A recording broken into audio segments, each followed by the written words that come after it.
What is earnest money? Well, earnest money is an amount of funds that the buyer will deposit with the title company once we've accepted an offer and opened escrow. The title company will hold that money and it'll go towards their down payment. It's part of the total compensation that they're offering you per the contract.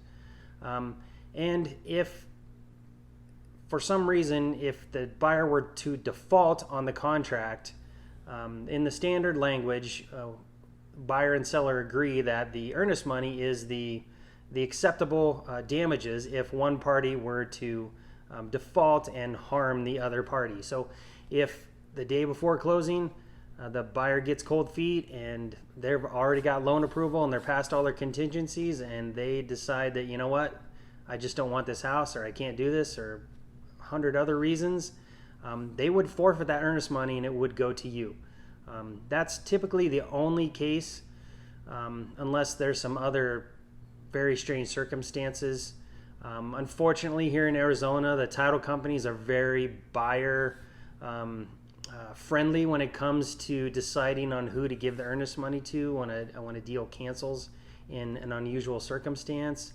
I've had it happen where we had to fight and go to mediation to get the earnest money when a buyer canceled at the last minute. So, it could end up being a fist fight over that money. Technically, in the contract, it should go to the seller if the buyer defaults for some odd reason. But that's the main intent of earnest money. What happens at the home inspection? Well, from your standpoint, you're going to want to treat it just like a showing. You'll need to leave for the inspection. If you have unusual circumstances and you cannot be away from the house for 3 or 4 hours, we can set it up so that you're not there when the buyer comes to review the findings at the end of the inspection. If you do need to be there for part of the inspection, let the inspector do their job. They are there to take a look at everything, and if you're following them around asking them questions, it just is going to make it harder for them. And they're more likely, if you're upsetting them, or they're more likely to nickel and dime the house and look for every little imperfection they can. So if you happen to be there, just be sure and give them some space and let them do their thing. That is the buyer's opportunity to learn everything that they can about the house that they're buying. So, if they want to have other vendors come, obviously there'll be a termite inspection, so that'll be a separate vendor that'll come typically the same day as the home inspector. But if they want to have a roofer or an AC technician or a pool company come take a look at those things, they're certainly welcome to do that, and we need to do our best to accommodate those requests so that they can find out, so they can learn about the house. The one thing to remember is this buyer is trying to give you hundreds of thousands of dollars for your house, so we need to be as accommodating as possible, to a degree, of course. If they are trying to send someone over every day during the inspection period, that's a bit unusual. Most agents will try and set up all that stuff for the same day as soon as possible. That way they can deal with anything that might come up that they have questions about. So that's what you should expect during the home inspections. What happens if they find termites? Well, termites here in Arizona are quite common, and they are not the destructive menace that most people think of when they hear termites. I've only come across one time where there was a little bit of damage. I've seen one house that had a tent on it, and it might have been because of bed bugs. Since it's the only time, I wouldn't be surprised if it was bed bugs instead of termites, but there was a pest control truck out front.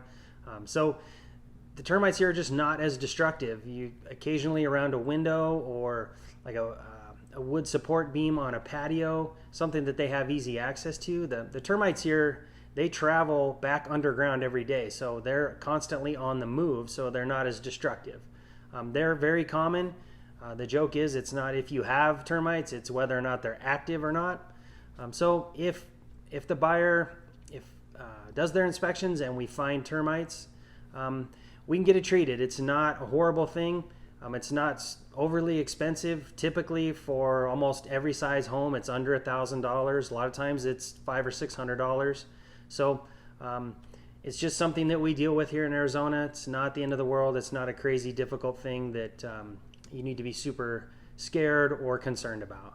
So, do I have to do repairs if the buyer asks for them? Technically, you don't have to do repairs if and when the buyer requests them. They will have to do that at the end of their inspections. So we'll know pretty early in the process what they're asking for.